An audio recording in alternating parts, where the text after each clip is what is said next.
আমরা দেখছি বক্সনগর কেন্দ্রের বিধায়ক তাফাজ্জল হোসেন উনি একটি বক্তব্য রাখছেন। তিনি বলছেন গীতা থেকে নেওয়া হয়েছে জননী জন্মভূমি স্বর্গয়দপি গরীয়সী। তিনি প্রায় সময় বিভিন্ন আল টপকা বক্তব্যের জন্য বিখ্যাত। তিনি এদিন বক্তব্য থেকে বলেন যে এই যে জননী জন্মভূমি স্বর্গয়দপি গরীয়সী নাকি এই ভারতবর্ষের মাটিকে ভালোবাসতে হবে, কারণ কি ভগবত গীতার মধ্যে আছে জননী জন্মভূমিষ্ঠ স্বর্গাদপি গরীয়সী। কারণ কি ভগবত গীতার মধ্যে আছে জননী জন্মভূমিষ্ঠ স্বর্গাদপি গরীয়সী। অর্থাৎ এই জন্মভূমিকে ভালোবাসতে হবে। এই জন্মভূমি তোমার স্বর্গের থেকেও পবিত্র। জন্মভূমি স্বর্গের চাইতেও বড় শ্রেষ্ঠ। তিনি বলছেন এটা না গীতা থেকে নেওয়া হয়েছে।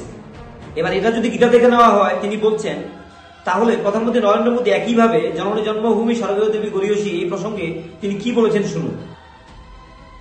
भगवान राम के आदर्श, राम के संस्कार अगर आज भारत के कोने कोने में हमें एक दूसरे से जोड़ रहे हैं तो इसका बहुत बड़ा श्रेय भी महर्षि वाल्मीकि जी को ही जाता है।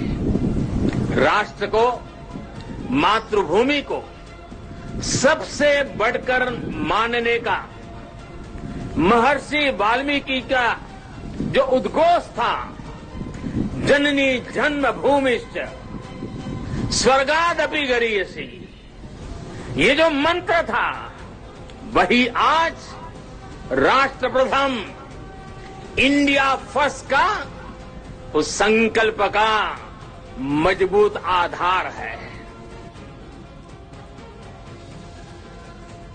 তো এই যে প্রধানমন্ত্রী বললেন জননী জন্মভূমি স্বর্গদপি গরীয়সী, এটা রামায়ণ থেকে নেওয়া হয়েছে, রামায়ণ থেকে নেওয়া হয়েছে। এবার শুনুন তিনি কি বলছেন, অর্থাৎ তাফাজ্জল হোসেন কি বলছেন শুনুন। আমি অপেক্ষা ছিলাম যদি মুরব্বীটা আসতো। মুরব্বীটার একটুকু মৃত্যুর ভয় নেই, কারণ এই ভারতবর্ষের মাটিকে ভালোবাসতে হবে।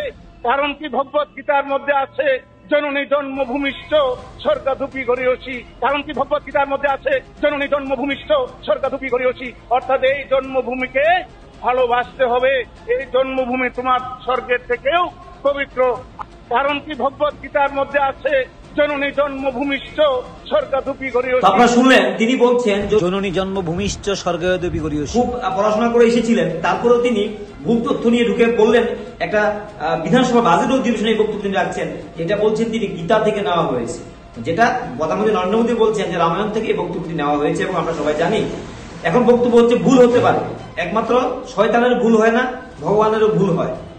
এই প্রসঙ্গে এই যে বিধানসভায় বসে বলা, পরবর্তীতে ভুল স্বীকার করে নেওয়াটা কিন্তু এটা মহত্বের পরিচয়। এবং তিনি জানি না তিনি সুযোগ পেলে সেটাকে ভুল স্বীকার করবেন কিনা, যে ভুল তথ্য তিনি দিয়েছেন, ভুল বক্তব্য রেখেছেন, এতটা গরিমসি করে যেভাবে তিনি এটাকে একদম মুখ্যমন্ত্রীকে মহিমান্বিত করে বক্তব্য রেখেছেন যেভাবে। তো এই বক্তব্যের পর যদি এই কথা বলা হয় মানে উল্টে সিধে বক্তব্য, তো এটা নিয়ে প্রশ্ন উঠবে, মানুষের কাছে ভুল তথ্য যাবে। আমরা জানি না তিনি এই বক্তব্যটি সংশোধন করবেন কিনা। তো যাই হোক, আজকে আমরা এই প্রতিবেদন তুলে ধরলাম। আপনাদের মতামত আপনারা জানাবেন। সবাই ভালো থাকুন, সুস্থ থাকুন, আমাদের সঙ্গে থাকুন।